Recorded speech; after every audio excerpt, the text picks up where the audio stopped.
الحمد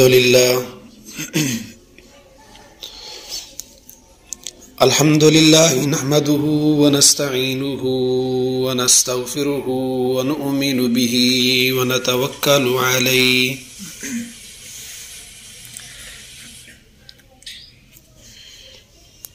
ونعوذ بالله من شرور أنفسنا ومن سيئات أعمالنا من يهده الله فلا مضل له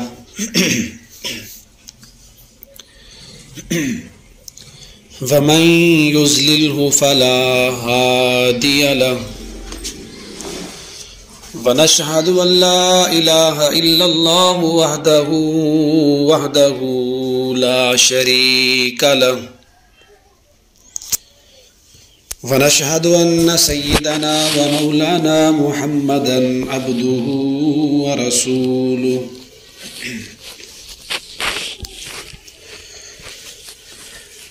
أما بعد فأعوذ بالله من الشيطان الرجيم بسم الله الرحمن الرحيم يرفع الله الذين آمنوا منكم والذين أوتوا العلم درجات وقال الله عز وجل في مقام آخر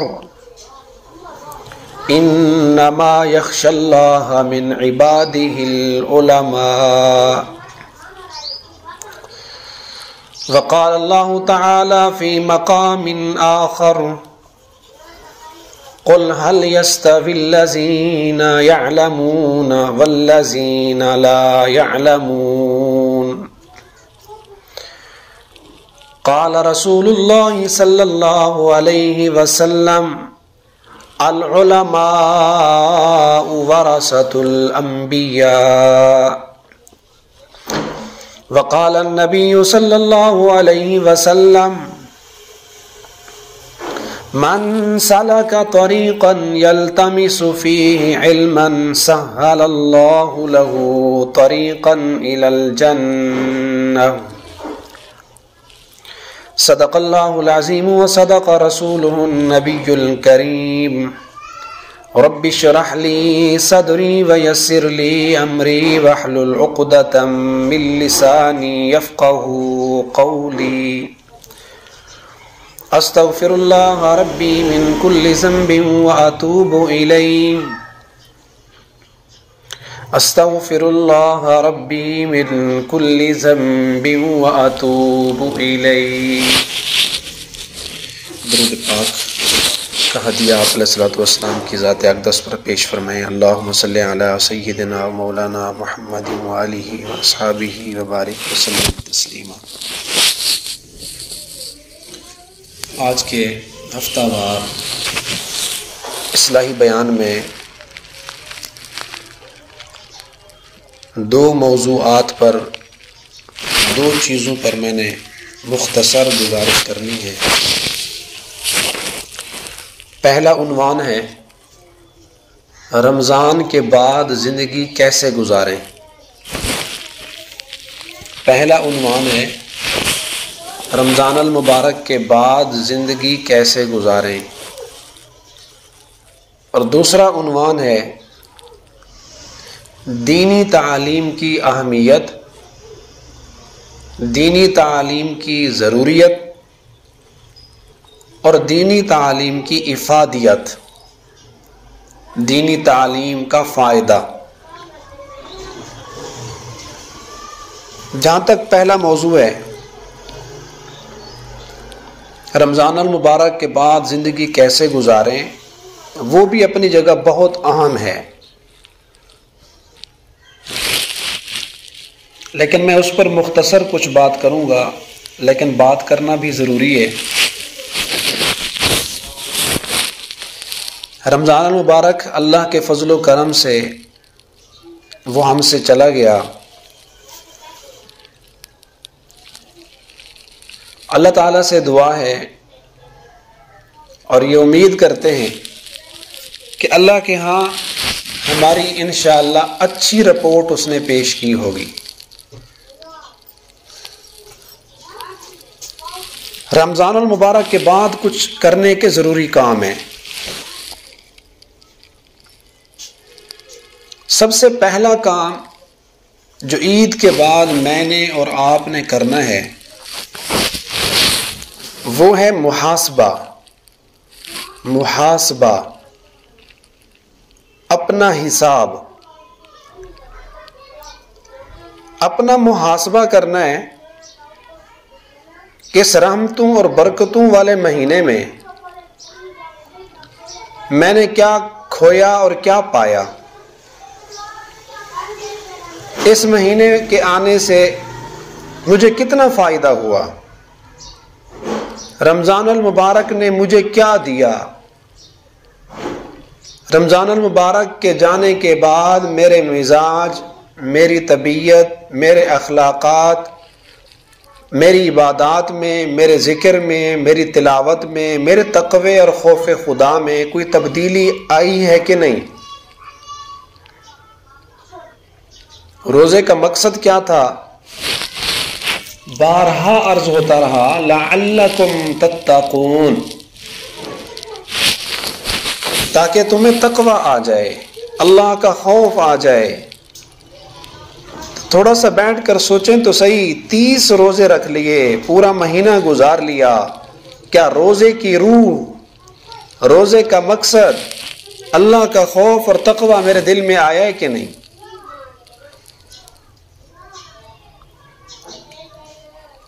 یقیناً رمضان المبارک نے کچھ نہ کچھ نفع تو ہر مسلمان کو ضرور دیا ہے۔ البتہ وہ خوش نصیب مرد ہیں، وہ خوش نصیب ہیں عورتیں جن کو پورا فائدہ ملا، ایک روزہ بھی نہیں چھوڑا، ایک تراویح بھی نہیں چھوڑی، کوئی دن رمضان المبارک کا بغیر تلاوت کے نہیں گزرا، اور پورے رمضان المبارک میں کوئی ایک بھی اللہ کا حکم نہیں توڑا، ایک مرتبہ بھی اللہ کو ناراض نہیں کیا۔ اس کو تو پورا فائدہ ہوا ہے، اس کو تو حقیقی معنی میں رمضان کا فائدہ اور نفع پہنچا۔ لمبی بات نہیں کرتے، رمضان المبارک کے بعد صرف تھوڑی دیر کے لیے سوچ لیجئے، محاسبہ کر لیجئے، تجزیہ کر لیں، اپنا حساب کر لیں، کیا رمضان کے آنے سے مجھے کوئی فائدہ ہوا کہ نہیں۔ فرمایا حاسبوا قبل ان تحاسبوا، حاسبوا قبل ان تحاسبوا، اپنا حساب لیا کرو قبل اس کے کہ تم سے حساب لیا جائے۔ اپنا حساب خود کرو، اپنے گناہوں اور اپنی نیکیوں کو کاؤنٹ کیا کرو، موازنہ کیا کرو کہ میری نیکیاں زیادہ ہو رہی ہیں آج کل یا گناہ مجھ سے زیادہ ہو رہے ہیں۔ اپنا حساب کیا کرو، اپنا خود حساب لیا کرو، محاسبہ کیا کرو قبل اس کے کہ تمہارا حساب کیا جائے۔ ایک دن ایسا آنے والا ہے نا، سب سے حساب لیا جائے گا۔ اما من اوتی کتابہ بیمینہ، جس کو نامہ اعمال دائیں ہاتھ میں ملا، فسوف یحاسب حسابا یسیرا، اس سے تو آسان حساب لیا جائے گا۔ وَأَمَّا مَنْ أُوتِيَ كِتَابَهُ وَرَاءَ ظَهْرِهِ، اور جس کو نامہ اعمال پیٹھ پیچھے دیا گیا، يَدْعُو ثُبُورًا، وہ ہلاکت کو بلائے گا، اے میری موت آ جا، مجھے موت آ جائے، میں مر جاؤں، جہنم میں کاش مجھے موت آ جائے، لیکن جہنم میں لا يموت فيها ولا يحيا، نہ مرے گا نہ جیے گا، یہ جہنم کی زندگی ہے۔ دنیا میں جب کوئی آدمی مصائب کا شکار ہوتا ہے، مصیبتوں میں پھنسا ہوتا ہے، کہتا ہے نہ میں مرتی ہوں نہ میں جیتی ہوں، نہ میں مرتا ہوں نہ میں زندہ رہتا ہوں، تو یہ کتنی کرب کی کیفیت ہوتی ہے، کتنی پریشانی کی وہ زندگی ہوتی ہے۔ یہی لائف، یہی حیات ہے، یہی زندگی ہے دوزخ کی۔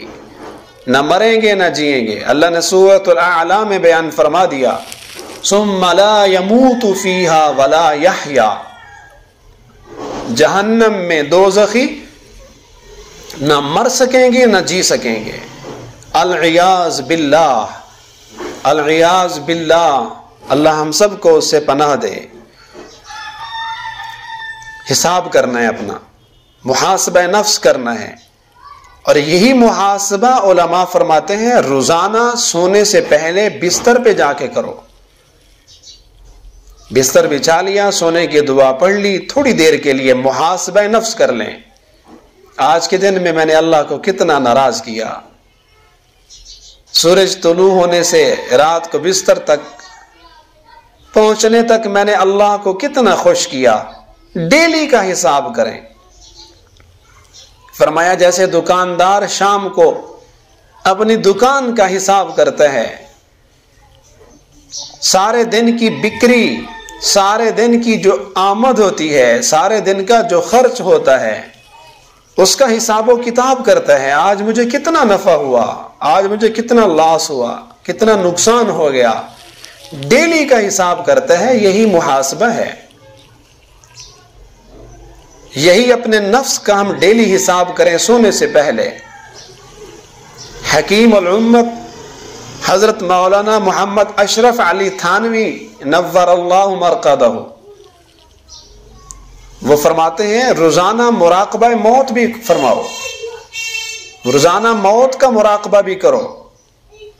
اس سے زندگی میں تبدیلی آئے گی، فکر آخرت پیدا ہوگی. 2-4 منٹ مراقبہ موت کرو. سر جھکا کے اس تصور میں بیٹھو کہ میں دنیا سے چلا گیا ہوں، میری وفات ہو گئی ہے، میرا اعلان ہو رہا ہے مسجد میں، میرے جنازے کا اعلان ہو رہا ہے، اب مجھے غسل دیا جا رہا ہے، اب لوگ میری میت پر رو رہے ہیں. تصور کرو، سوچو. ایک دن تو آنا ہے نا ایسا. ہم نہ بھی سوچیں پھر بھی وہ دن آنا ہے. لیکن اگر پہلے سوچیں گے اعمال میں تبدیلی آئے گی، سوچ میں تبدیلی آئے گی، آخرت کی فکر پیدا ہوگی. پھر سوچو کہ لوگ میرا جنازہ پڑھ رہے ہیں، اب مجھے کندھوں پہ اٹھا کے لے کے جا رہے ہیں، اب میری قبر کھودی جا رہی ہے، اب مجھے قبر کے اندر رکھا جا رہا ہے، میرے اوپر لوگ مٹی ڈال رہے ہیں، اب ہر کوئی گھر کو چلا گیا ہے، اندھیری کوٹڑی میں پڑا ہوں، فرشتے آ گئے حساب کتاب کے لیے، وہ دیکھو منکر نکیر ہیں. تو روزانہ یہ مراقبہ 4 سے 5 منٹ اگر بندہ کرے رونگٹے کھڑے ہو جائیں گے. سیدہ عائشہ رضی اللہ تعالی عنہا ام المومنین فرماتی ہیں جس بندے نے روزانہ 20 مرتبہ موت کو یاد کیا، جس شخص نے روزانہ 20 مرتبہ موت کو یاد کیا، شہداء کی صف میں کھڑا کیا جائے گا. قیامت کے دن شہیدوں کے ساتھ اٹھایا جائے گا. وقتاً فوقتاً موت کی بات کر لی جائے. ارے آپ یہ کام کر رہے ہو، مرنا نہیں ہے؟ میں کیوں جھوٹ بولوں؟ مرنا نہیں ہے میں نے. فلاں بندہ مر گیا، دیکھو ہمارے لیے نشان عبرت ہے. تو اس طرح باتوں باتوں میں موت کا تذکرہ آ جائے، مرنے کی بات ہو جائے. 20 مرتبہ حتیٰ کہ روزانہ. کتنا بڑا مقام ہے، کتنا بڑا انعام ذکر فرمایا. صرف یاد کرنا ہے، بس صرف موت کو ریپیٹ کرنا ہے 20 مرتبہ. اس ریپیٹ کرنے میں، موت کا نام لینے میں اتنا ثواب ہے. شہداء کی صف میں کھڑا کیا جائے گا. دوسرا کام، رمضان المبارک میں الحمدللہ اہل ایمان نے، اہل تقوی نے، اہل اسلام نے، اللہ کے نیک بندوں نے بے حد عبادتیں کی ہیں. ہر بندے نے اپنے تئیں کوشش کی ہے کہ میرا اللہ مجھ سے راضی ہو جائے. اعتکاف میں بیٹھے ہیں، سارے 10 دن نہیں بیٹھ سکے، 27 کو بیٹھ گئے، تھوڑی دیر کے لیے بیٹھ گئے. کوشش تو کرتے رہے نا کہ میری مغفرت ہو جائے.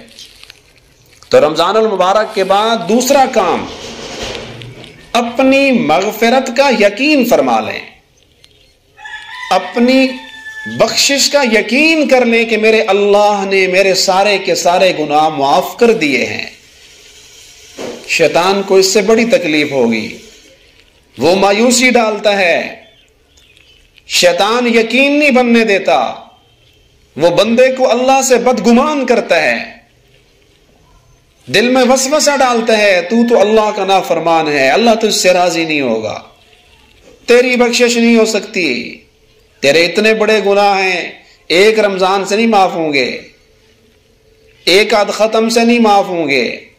لیکن اللہ کے نبی کے فرامین آپ نے سنے، رمضان میں اللہ کی رحمت موسلا دھار بارش کی طرح برستی رہی، نیکوکاروں پر بھی ہوئی، بدکاروں پر بھی ہوئی۔ اب یقین فرما لیں میرے گناہ معاف ہو گئے۔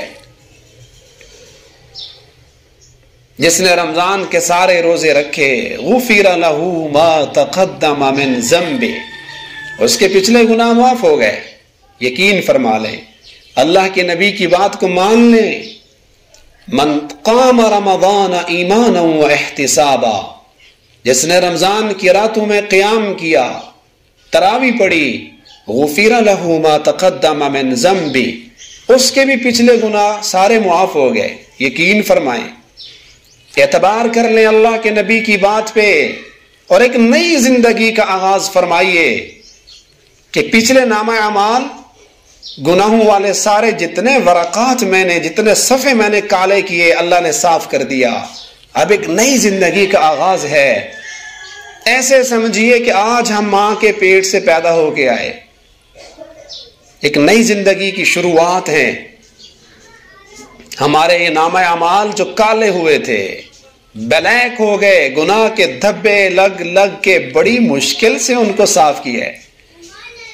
بڑی مشکل سے اللہ تعالیٰ سے ہم نے ان اپنے پیپرز کو، ان صفحات کو، دل کی تختی کو ہم نے رمضان میں صاف کیا، پھر دوبارہ اس پہ کوئی دھبا نہ لگنے دیں۔ آپ خواتین بہتر سمجھتی ہیں، سفید کپڑے سے داغ اتارنا کتنا مشکل ہے۔ سیاہی کا داغ لگ جائے، خون کا قطرہ لگ جائے، کوئی رنگ لگ جائے، نیا سوٹ ہو، عید کا سوٹ ہو، مہنگا سوٹ لیا ہو، کتنی مشکل سے اس کو اتارتے ہیں۔ اور کتنا آپ بچوں کو، مردوں کو پھر کہہ رہے ہوتے ہیں کہ دوبارہ خیال کرنا، اتنے داغ لگے ہوئے ہیں، رنگ لگا، ہم سے وہ داغ اترتا نہیں ہے، پھر نہ لگنے دینا۔ تو یقین فرما لیں یہ میرے اور آپ کے دل کی تختی سفید ہو چکی ہے، اللہ نے اس کو صاف کر دیے ہے، پھر دوبارہ اس پہ کوئی داغ نہ لگے۔ تو میں تو اس یقین سے اپنی نئی زندگی گزار رہا ہوں رمضان کے بعد کہ اللہ نے پچھلے گناہ معاف کر دیے۔ اب آگے کے لیے ہم یوں سمجھیں، ہم دنیا میں پہلی مرتبہ آئے، ایک نئی زندگی کی شروعات ہو رہی ہے۔ تیسرا کام، اللہ تعالیٰ کا شکر ادا کرنا ہے کہ یا اللہ تیرا شکر ہے، تو نے میری زندگی میں ایک اور رمضان کا اضافہ کر دیا، ایک اور رمضان کی عبادتیں، تراویح، تسبیحات، ذکر اذکار میری زندگی میں، نامہ اعمال میں شامل کر دیے گئے۔ اس عبادت پہ اللہ کا شکر کرنا ہے۔ سب پڑھ لیں ایک مرتبہ، الحمدللہ الحمدللہ الحمدللہ۔ اور اللہ کا قرآن میں وعدہ ہے، ناشکری نہ کرنا، ناشکری سے بچنا۔ ان عذابی لشدید، تم نے اگر میری نعمتوں پہ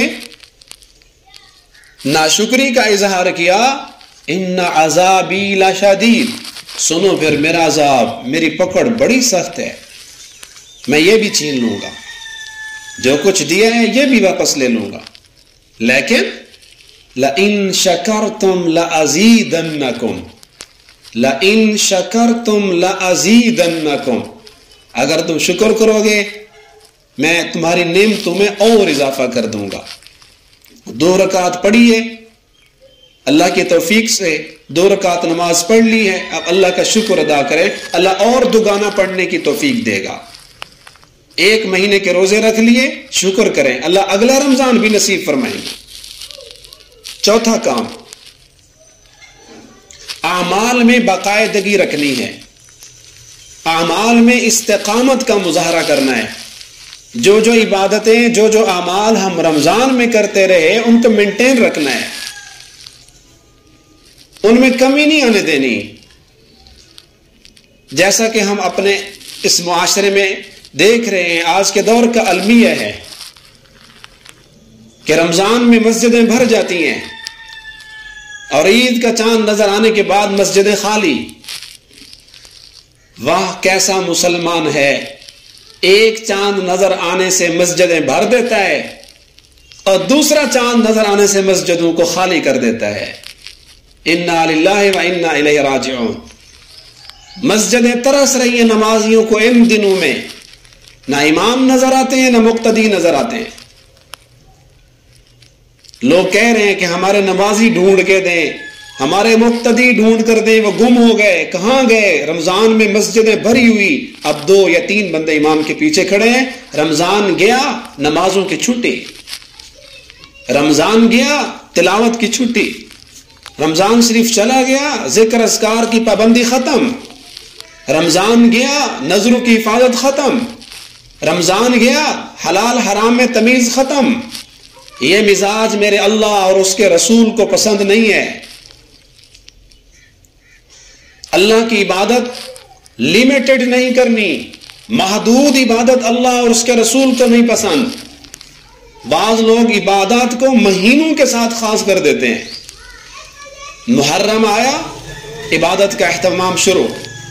محرم آیا، تقوی کا اہتمام ہے، گناہوں سے پرہیز ہے. گانا نہیں چلانا بھی محرم کا مہینہ ہے. جو ہی 10 محرم گزری پھر دوبارہ سے وہی حرکتیں، وہی کرتوت شروع ہو گئے. بعض لوگ ربیع الاول کے ساتھ عبادت کو خاص کرتے ہیں، وہ عاشق رسول بنتے ہیں صرف ربیع الاول میں. 12 ربیع الاول گئی پھر عشق رسول کے تقاضے ختم. اور بعض لوگ صرف رمضان میں عبادت کرتے ہیں. تو یہ والا مزاج اللہ اور اس کے رسول کو نہیں پسند. آپ علیہ الصلوۃ والسلام نے فرمایا احب الاعمال الی اللہ ادومها وان قل. اللہ تعالیٰ کو وہ عمل زیادہ پسند ہے، میرے اللہ کو وہ عبادت اچھی لگتی ہے، اللہ کو وہ نیکیاں اچھی لگتی ہیں جو ہمیشہ کی جائیں، روزانہ کی جائیں، بار بار کی جائیں. وَإِن قَلَّ، چاہے وہ تھوڑی کیوں نہ. اس لیے رمضان کے بعد ان اعمال کو نہیں چھوڑنا جن کی پابندی ہم نے رمضان میں کی ہے. اسی طرح تلاوت، اسی طرح ذکر اذکار، اسی طرح روزوں کا اہتمام. تبھی تو اللہ کے نبی نے فرمایا نا، جس نے رمضان کے بعد شوال میں فوراً 6 روزے رکھ لیے. رمضان کے بعد ابھی یہ جو شوال کا مہینہ چل رہا ہے، جس نے شوال کے 6 روزے رکھ لیے، فرمایا اس کو 1 سال کے روزوں کا ثواب ملے گا. اتنی بڑی فضیلت سنائی. ابھی تو رمضان سے فارغ ہوئے، پھر روزے، ابھی 1 مہینہ روزے رکھے، رمضان کے فوراً بعد شوال میں پھر روزے رکھیں. اس سے سمجھ میں آتا ہے اللہ کے نبی ہماری عادت بنوا رہے ہیں، ہمیں سمجھا رہے ہیں کہ یہ روزوں والی عبادت رمضان کے ساتھ خاص نہیں ہے. شوال میں بھی روزے رکھو، ہر مہینے کے 13، 14، 15 دن، ایام 20 جسے کہتے ہیں، ان میں بھی روزہ رکھو. اس عبادت کو برقرار رکھنا ہے.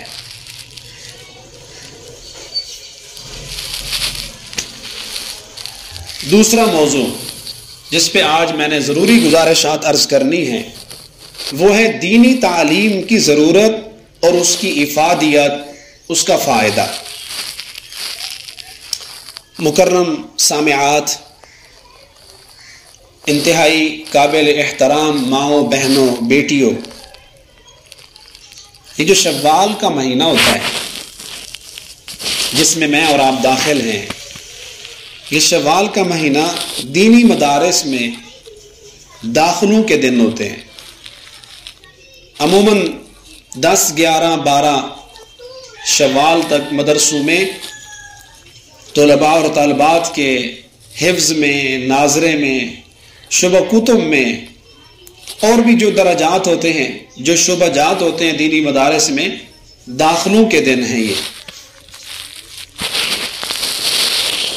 آج کل کے اگر مسلمانوں کے حالات کا ہم جائزہ لیں، مسلمانوں کے مزاج اور ان کی طبیعت کو دیکھیں تو ماشاء اللہ سے ہر بندہ، ہر بندی، ہر نوجوان لڑکا، ہر نوجوان لڑکی،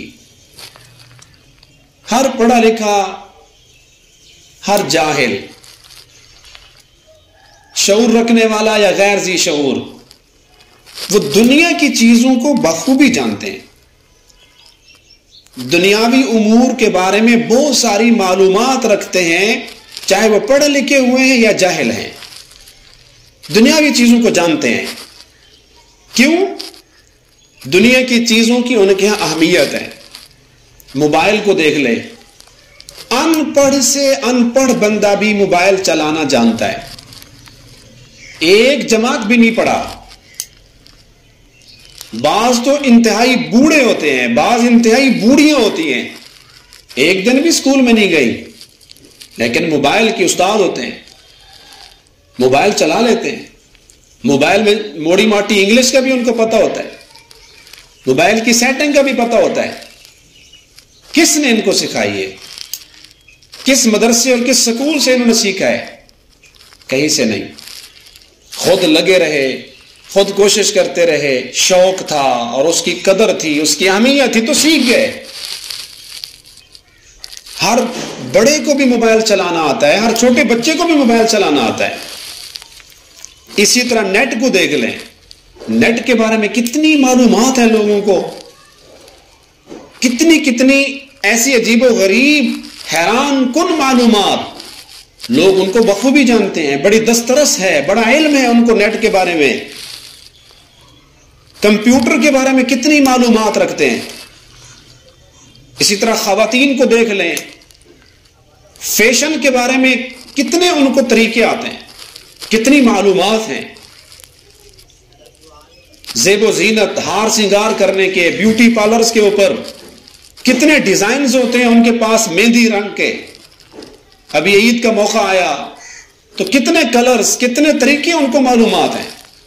لباس کے بارے میں، شاپنگ کے متعلق، دنیاوی چیزوں کے متعلق، کچن میں کھانے بنانے کے متعلق، بازار سے اشیاء خرد و نوش چیزیں لینا، کچن کے متعلق برتن، فرنیچر کا سامان، نئی چیزوں کے بارے میں ان کو معلومات ہوتی ہیں۔ بلکہ اس میں خواتین کا مقابلہ ہوتا ہے کہ فلاں چیز کی یہ مشین آ گئی ہے، فلاں چیز کے لیے یہ آلہ آ گئی ہے، آپ کو تو پتہ ہی نہیں ہے، دنیا بہت آگے چلے گی۔ آلو چھیلنے والی مشین آ گئی، توری چھیلنے والی مشین آئی ہوئی ہے، آٹا گوندنے والی مشین آ گئی، روٹیاں پکانے والی مشین آ گئی، صرف کھانے والی نہیں آئی، وہ تو ہم خود ہیں۔ تو ایک چیز کے لیے دیکھیں کتنی ٹیکنالوجی نے ترقی کی ہے، کتنی سہولیات پیدا کر دی۔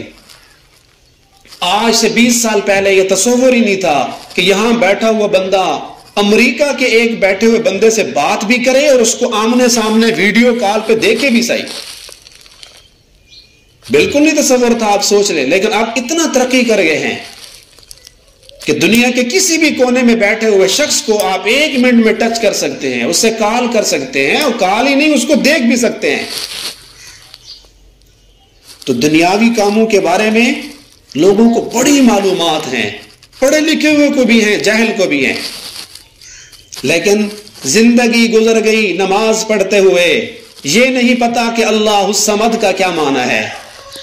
میں اپنے اللہ کو روزانہ کہتا ہوں، اپنے اللہ کے سامنے روزانہ کھڑی ہو کر کہتی ہوں اللہ الصمد۔ اگر اسی بندے سے، اسی پروفیسر سے، اسی انجینئر سے، اسی اسپیشلسٹ، ایک MBBS ڈاکٹر سے، ایک بڑے اسکول کے لیکچرار سے اگر ہم یہ پوچھ لیں اللہ الصمد کا کیا معنی ہے، ہم روزانہ دعائے قنوت میں پڑھتے ہیں وَنَحْفِدُ وَنَرْجُو، کیا معنی ہے وَنَحْفِدُ کا؟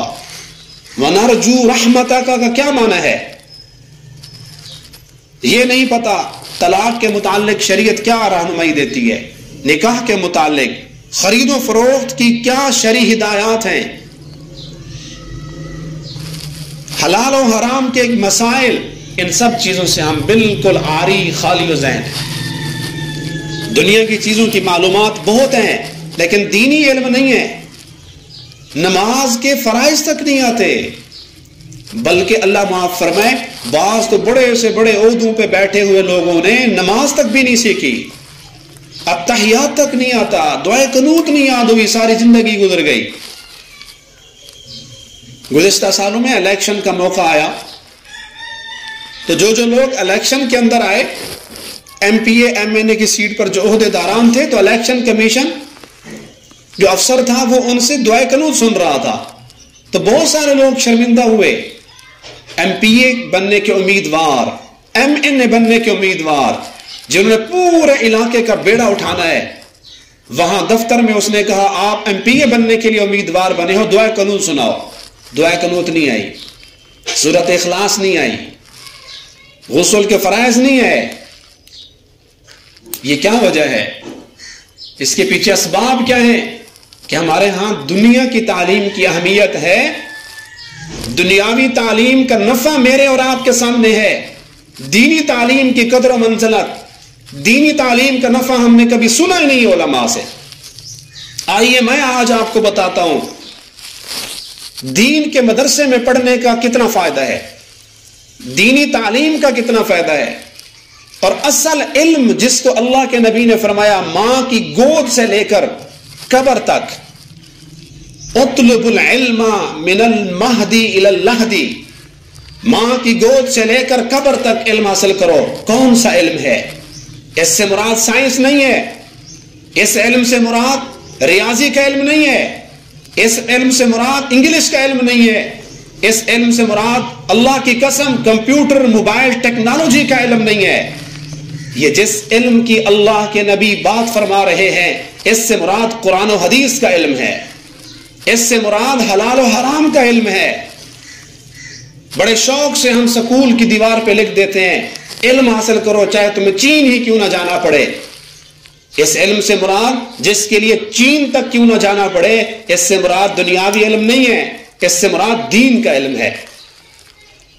بڑا افسوس ہوتا ہے بعض سکول والے یہ حدیث لکھ دیتے ہیں العلماء ورثۃ الانبیاء۔ سبحان اللہ، واہ تمہاری سوچ، واہ تمہاری تربیت، سکول کے اوپر لکھ دیا کہ علم رکھنے والے انبیاء کے وارث ہیں، اور یہی تم وراثت سکھا رہے ہو سکولوں میں، نوجوان بچیوں کو ڈانس کرا رہے ہو، نعوذ باللہ یہی انبیاء کی وراثت ہے۔ بچیوں کے سر سے دوپٹہ اتر رہا ہے، نت نئے فیشن، ناچ بھنگڑے ڈانس بچیوں کو سکھا رہے ہو، لڑکے اور لڑکیوں کو اکٹھے بٹھا کر تعلیم دلا رہے ہو۔ نوجوانوں کی غیرت کا جنازہ نکل گیا، بیٹیوں کے سر سے چادر اتار دی اور باہر لکھ دیا علماء انبیاء کے وارث ہیں۔ علم کی طلب ہر مسلمان مرد عورت پہ فرض ہے۔ یہ والی حدیث بھی سکول والے لکھتے ہیں، اس حدیث کو تو ایک مدرسے کی چار دیواری پہ ہونا چاہیے۔ اللہ کے نبی نے فرمایا طلب العلم فریضۃ علی کل مسلم و مسلمہ، علم حاصل کرنا ہر مسلمان مرد اور عورت پر فرض ہے۔ اور اس سے کون سا علم مراد ہے؟ عصری تعلیم، اسکول کا علم، انگلش کا ہرگز نہیں، قرآن کا علم، حدیث کا علم، حلال حرام کی تمیز، اللہ اور اس کے رسول کی معرفت، دینی معلومات، یہ علم ہے جو ہر مسلمان مرد ہر مسلمان عورت پر فرض ہے۔ تو بڑے دکھ سے میں کہہ رہا ہوں کہ ہمیں دنیا کی چیزوں کے بارے میں بڑی بڑی معلومات ہیں، لیکن اسلام کی، مذہب کی، دین کی مشہور و معروف معلومات بھی، مشہور معروف چیزیں بھی ہمارے نہ مردوں کو آتی ہیں نہ خواتین کو آتی ہیں، نہ نوجوان لڑکوں کو پتہ ہے نہ نوجوان بیٹیوں کو پتہ ہے۔ بڑی ایک عجیب بات ہمارے ایک کالج میں ہوئی کہ ایک استاد نے وہاں پوچھا بھی عبداللہ بن ابی کا جنازہ کس نے پڑھایا تھا؟ عبداللہ بن ابی کا جنازہ کس نے پڑھایا؟ اب یہ عبداللہ بن ابی کون ہے؟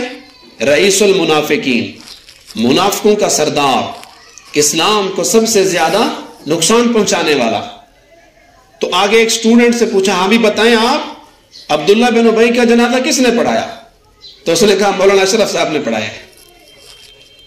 تو مجھے وہ استاد کہنے لگے آپ کی بڑی عمر ہے، آپ تو 1400 سال پہلے کے ہیں۔ میں نے کہا خیر تو ہے، کہا آپ کے ایک سٹوڈنٹ کہہ رہے تھے کہ عبداللہ بن ابی کا جنازہ اشرف صاحب نے پڑھایا۔ میں نے تو ان کو وہ ٹاپک پڑھایا ہے، میں نے تو ان کو وہ لیکچر دیا ہے، اب یہ بھی نہیں پتا کہ عبداللہ بن ابی مسلمان تھا یا کافر تھا یا منافق تھا۔ اللہ اکبر۔ عید الفطر کے بعد دینی مدارس میں داخلوں کے ایام ہیں، کئی فرزندان توحید، کئی فرزندان اسلام، توحید اور اسلام کے بیٹے اور خوش نصیب بیٹیاں دینی مدرسوں کا رخ کریں گی، مدرسوں کے طرف ایڈمیشن داخلے کے لیے جائیں گے۔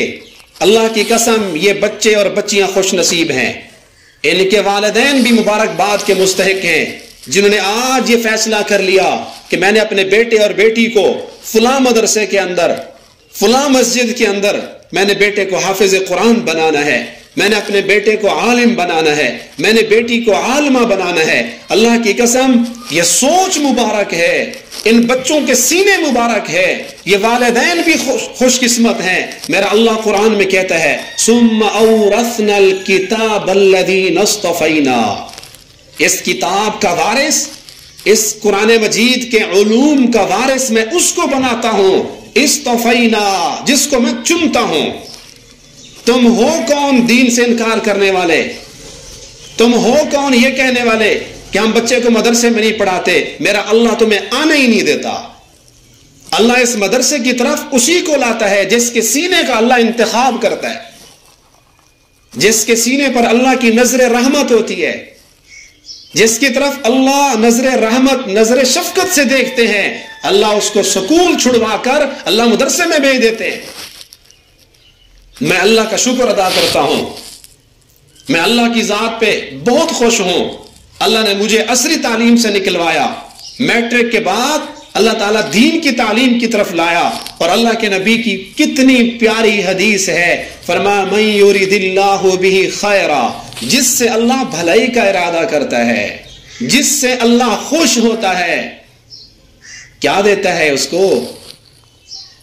کیا عنایت فرماتا ہے میرا اللہ؟ جس سے اللہ خوش ہوتا ہے، جس سے اللہ بھلائی کا ارادہ کرتا ہے، اس کو گاڑی دیتا ہے، اس کو بینک بیلنس، اس کو زمینیں، جائیدادیں، بنگلے اور کوٹھیاں دیتا ہے، دنیا کی تعلیم دیتا ہے۔ کیا اللہ اس کو بڑی سے بڑی جاب، اونچے درجے کی ملازمت، کیا یہ چیزیں اللہ اس کو دیتے ہیں؟ ہرگز نہیں۔ اللہ کے نبی نے فرمایا جس سے میرا اللہ بھلائی کا ارادہ کرتا ہے، اللہ اس کو دین کا علم دے دیتا ہے، اللہ اس کو قرآن و حدیث کا فہم دیتا ہے، میرا اللہ اس کو حلال و حرام کے مسائل دکھا دیتا ہے، دینی تعلیم کا شوق اللہ دل میں پیدا کر دیتا ہے، جائز ناجائز کا علم اس کے پاس آ جاتا ہے، جس کے ساتھ میرا اللہ بھلائی کا ارادہ کرتا ہے۔ خوش قسمت ہیں وہ بیٹیاں جو مدرسے میں آئی ہیں، دین کے علوم کے لیے اپنے آپ کو وقف کر دیا ہے۔ اللہ کی قسم میرے اللہ نے تم سے بھلائی کا ارادہ فرما لیا ہے۔ دینی کتابوں کے اوپر پہلے صفحے پہ یہی حدیث لکھی ہوتی ہے، فقہ کی کتابوں میں یہی حدیث لکھی ہوئی ہے، من یرید اللہ بہ خیرا یفقہہ فی الدین۔ میری بیٹی، میرے بھائی، یہ جو تم نے کتاب اٹھایا ہے نا، کتاب اٹھا کر بیٹھے ہو، اس کے پہلے صفحے پہ یہ حدیث لکھی ہے، اللہ نے تم سے بھلائی کا ارادہ کیا ہے، اس لیے آج تیرے ہاتھ میں بہشتی زیور ہے، اللہ نے تیرے سے بھلائی کا ارادہ کیا ہے، اس لیے تیرے ہاتھ میں تفسیر ہے، اللہ نے تجھ سے بھلائی کا ارادہ کیا ہے، اس لیے تو مشکات پڑھ رہی ہے، اللہ نے آپ سے بھلائی کا ارادہ کیا ہے، آپ ترمذی شریف پڑھ رہی ہو، اللہ نے بھلائی کا ارادہ کیا، آپ کے ہاتھ میں آج قرآن کے بعد سب سے اصح الکتب، سب سے اتھینٹک بک، سب سے مستند کتاب بخاری شریف آپ کے ہاتھ میں ہے، کیونکہ میرے اللہ نے آپ سے بھلائی کا ارادہ کیا ہے۔ تو عالم اور عالمہ یہ وہ خوش نصیب ہیں جن کے ساتھ اللہ بھلائی کا ارادہ کرتا ہے۔ اور سنیے اگلی بات، قرآن مجید کا فیصلہ ہے، عالم اور جاہل برابر نہیں ہو سکتے۔ قل هل يستوي الذين يعلمون والذين لا يعلمون، اے نبی ان سے کہہ دیں کیا علماء اور جاہل برابر ہیں؟ دین کا علم رکھنے والی لڑکی اور دین کے علم سے بالکل جاہل لڑکی برابر ہے؟ پوچھیں ان سے، برابر ہو سکتے ہیں؟ ہرگز نہیں۔ عالم اور جاہل کبھی برابر نہیں ہو سکتے۔ عالم کا ایمان مضبوط ہوتا ہے، عالم کا عقیدہ مضبوط ہوتا ہے، اللہ کی ذات پہ اس کا یقین، اللہ کی ذات پہ اس کا بھروسہ کامل ہوتا ہے۔ جاہل کو یہ دولت حاصل نہیں ہوتی۔ ایک مرتبہ شیطان نے کسی اپنے دوست سے کہا کہ جب میں کسی عالم کو پھنسانے کی کوشش کرتا ہوں نا بہت ٹائم لگتا ہے، عالم جلدی جلدی نہیں پھنستا، اور کسی جاہل کو پھنسانا چاہوں تو 1 منٹ میں پھنسا لیتا ہوں۔ اس کے دوست نے کہا یہ کیسے؟ اس نے کہا میں آپ کو مشاہدہ کراتا ہوں۔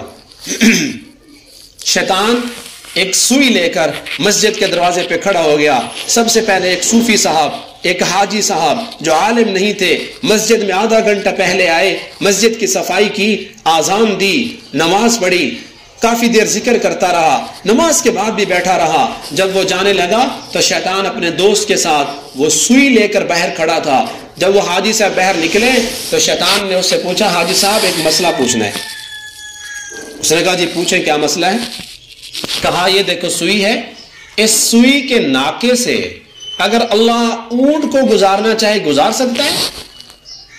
تو وہ حاجی صاحب عالم نہیں تھا، اس کے دماغ میں نہ آئی بات کہ اتنا چھوٹا سا سوراخ ہے، اس سے اونٹ کیسے گزرے گا؟ اس نے کہا پاگل ہو، کیسے اونٹ داخل ہوگا اس چھوٹے سے ناکے سے؟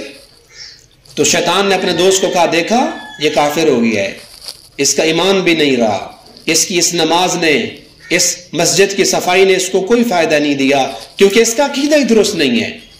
تھوڑی دیر بعد ایک عالم آیا، پورے ٹائم پہ بھاگتا ہوا آیا، نماز با جماعت پڑھائی، فوراً جانے لگا کہ میں نے مدرسے میں سبق پڑھانا ہے، بچے اور بچیاں میرے انتظار میں ہیں۔ شیطان نے کہا حضرت جی 1 منٹ مسئلہ پوچھنا ہے۔ تو عالم نے کہا جلدی پوچھیں میں نے سبق پڑھانا ہے۔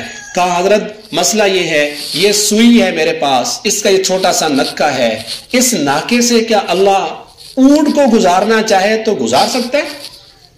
عالم نے یوں اوپر دیکھا اور فوراً کہا دفع ہو شیطان، دفع ہو مردود، تو شیطان لگتا ہے مجھے، تو اونٹ کی بات کرتا ہے، میرا اللہ ان اللہ علی کل شیء قدیر، اللہ ہر چیز پہ قدرت رکھنے والا ہے، تو اونٹ کی بات کرتا ہے۔ اللہ اس سوئی کے ناکے سے اگر پہاڑ کو بھی گزارنا چاہے تو میرا اللہ گزار سکتا ہے۔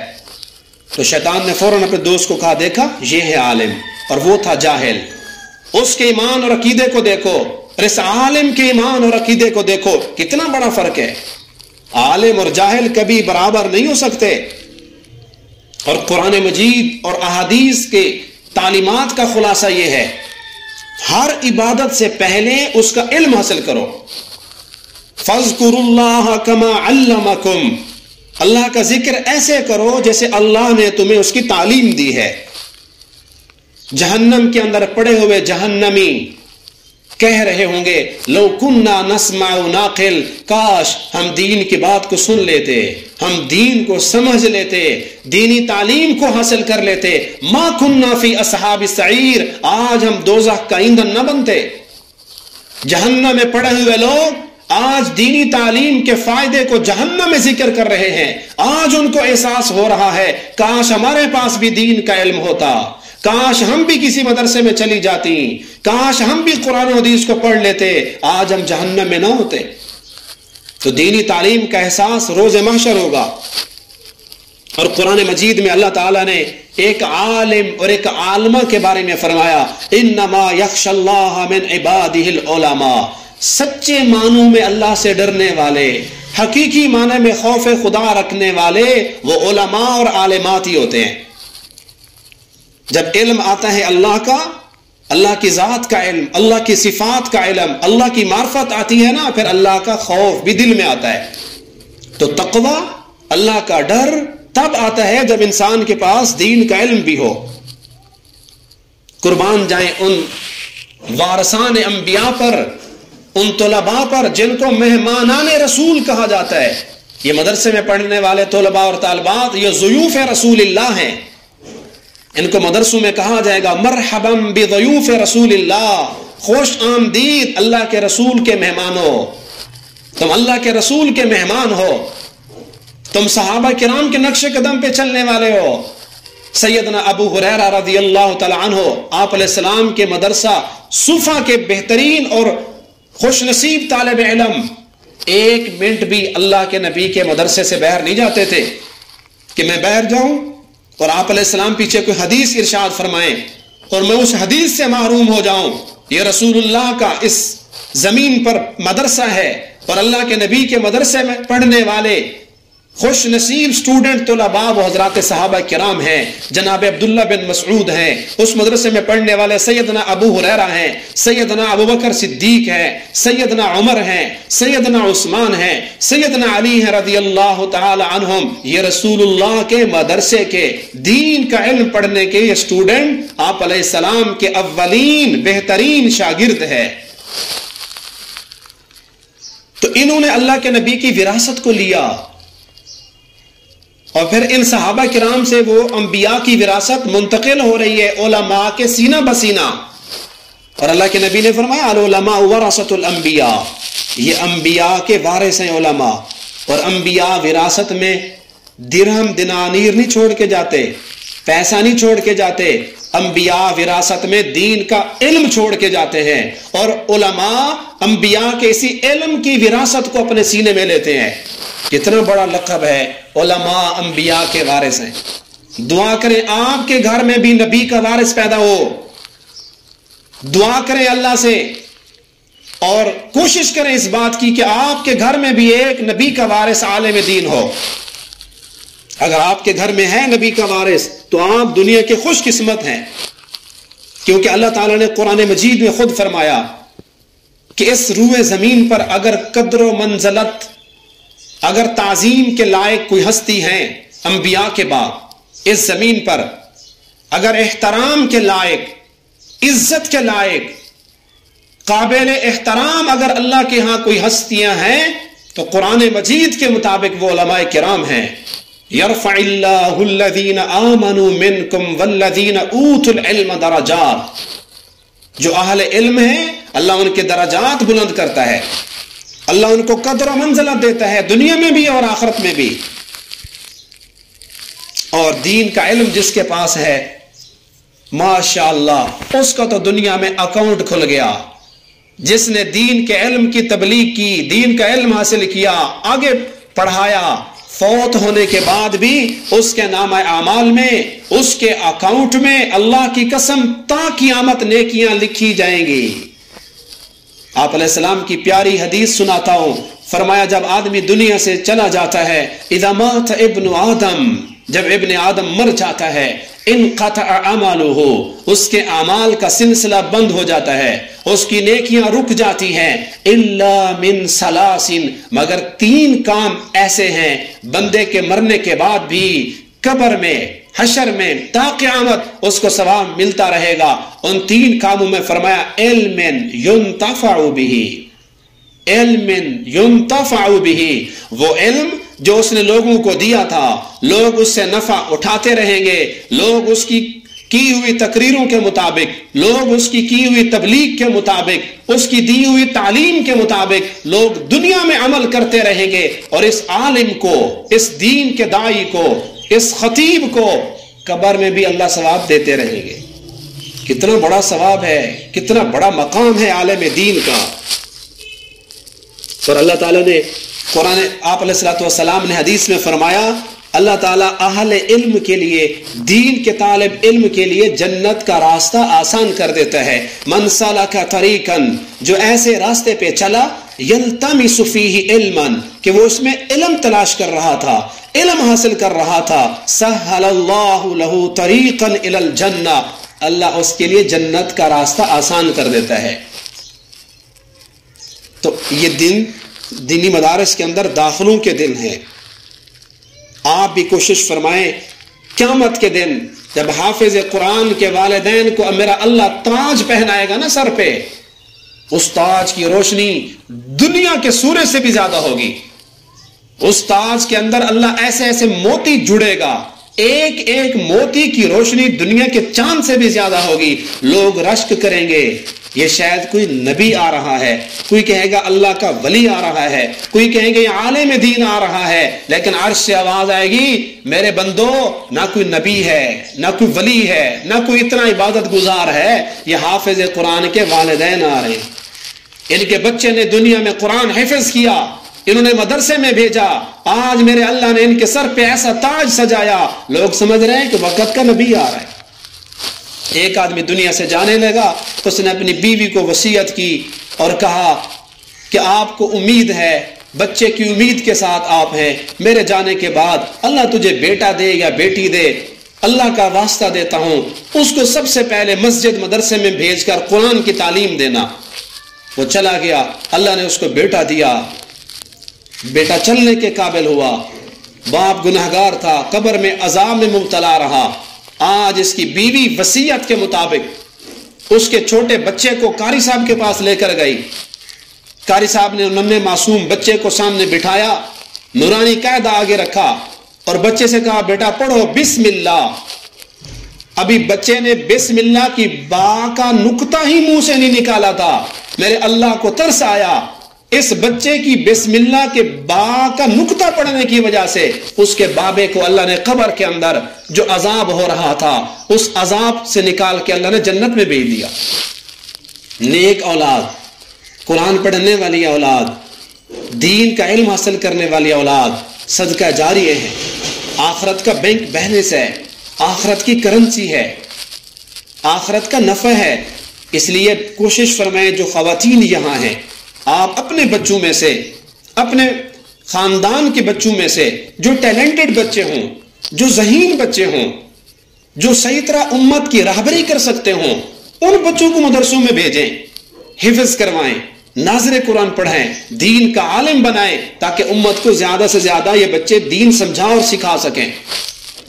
ہمارے مدرسے کے اندر بھی الحمدللہ شعبہ حفظ میں، ناظرے میں، دراسات دینیہ جو 2 سالہ عالمہ کا کورس ہے، اسی طرح 6 سالہ جو بڑا عالمہ کا کورس ہے، کہ 6 سال مجھے اور آپ کو زیادہ لگتے کچھ بھی نہیں ہے۔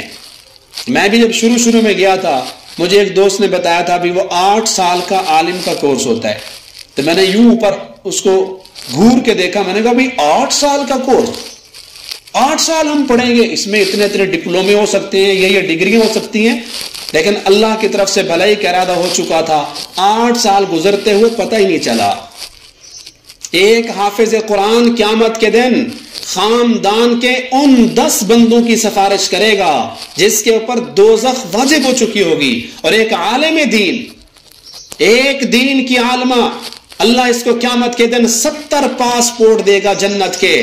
اللہ فرمائیں گے میرے بندے اور میری بندی، تو نے دین کا علم حاصل کیا، قرآن و حدیث کو پڑھا، آج میں تجھے یہ اعزاز دیتا ہوں، آج میں تجھے یہ پاسپورٹ دیتا ہوں، اپنے خاندان کے 10 بندوں کو، جس کو تو چاہے دوزخ سے نکال دوں میں، تو انگلی کا اشارہ کرتی جا، تیرے علم کے بدولت، تیرے اس قرآن کی تعلیم کے بدولت، تیرے اشارہ کرنے سے میں تیرے خاندان کے 70 بندوں کو جہنم سے نکال کر جنت میں بھیجوں گا۔ کتنا بڑا اعزاز ہے۔ اللہ تعالیٰ سے دعا ہے اللہ تعالیٰ ہمیں عصری علوم کے ساتھ ساتھ، دنیاوی تعلیم کے ساتھ ساتھ، اسی اہمیت کے ساتھ، اسی شوق کے ساتھ ہماری نوجوان نسل کو، مجھے اور آپ کو اللہ تعالیٰ دین بھی پڑھنے کی، سمجھنے کی اور اس پر عمل کی توفیق نصیب فرمائے۔ آپ لوگ اگر اپنے فیملی میں سے بچوں کو بھیجیں گے تو آپ انتہائی خوش قسمت ہیں۔ اگر آپ یہ بھی نہیں کر سکتے تو کم از کم دوسرا درجہ یہ ہے کہ آپ اپنے خاندان میں سے، رشتہ داروں اور دوستوں میں سے، سہیلیوں میں سے، رشتہ داروں میں سے، محلے اور خاندان میں سے دیکھیں جو بچے ذہین ہوں ان کے والدین کو مشورہ دے دیں، اسکول کی تعلیم سے فارغ ہو کر بیٹھے ہوں، 2 منٹ ان کے پاس چلے جائیں، تبلیغ کر دیں، ذہن بنائیں، دینی تعلیم کی اہمیت جو آپ نے ابھی پورا گھنٹہ مجھ سے سنی ہے، کوئی 1-2 باتیں ان کو سنا دیں، ہو سکتا ہے آپ کے 2-4 لفظ کہنے سے ان کا بچہ حافظ قرآن بن جائے، ان کا بچہ عالم دین بن جائے۔ یہ بھی آپ کے لیے بہت بڑا صدقہ جاری ہے۔ اگر آپ یہ بھی نہیں کر سکتے تو تیسرا درجہ یہ ہے، نہ آپ کا اپنا بچہ ہے، نہ آپ رشتہ داروں میں سے کسی کو بھیج سکتے ہیں، پھر تیسرا درجہ یہ ہے، ایک دینی مدرسے میں جائیے اور ان سے پوچھیں کہ ایک بچے کو عالم بنانے پر کتنا خرچہ آتا ہے، ایک بچے کو حافظ قرآن بنانے پر کتنا خرچہ آتا ہے، اور اس محتمم سے، مدرسے کی ذمہ دار سے کہہ دیں اللہ نے مجھے بچہ نہیں دیا، میری اولاد نہیں ہے، میں کسی اور کو بھی عالمہ نہیں بنا سکتی، آپ کے مدرسے میں جتنے بچے پڑھ رہے ہیں ایک بچے کا ماہانہ خرچہ میرے ذمہ ہے، ایک بچے کو عالم بنانے پر 1 مہینے کا جو خرچہ ہوتا ہے وہ میرے ذمہ ہے.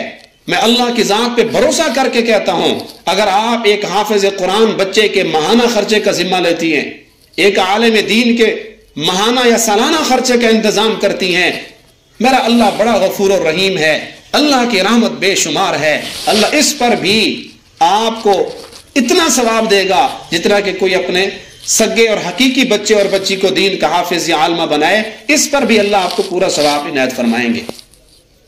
جو کچھ کہا اللہ پاک کی توفیق سے ہوا، جو اللہ نے چاہا مجھ سے کہلوایا. دعا ہے اللہ تعالیٰ اس پر ہم سب کو عمل کی توفیق نصیب فرمائے.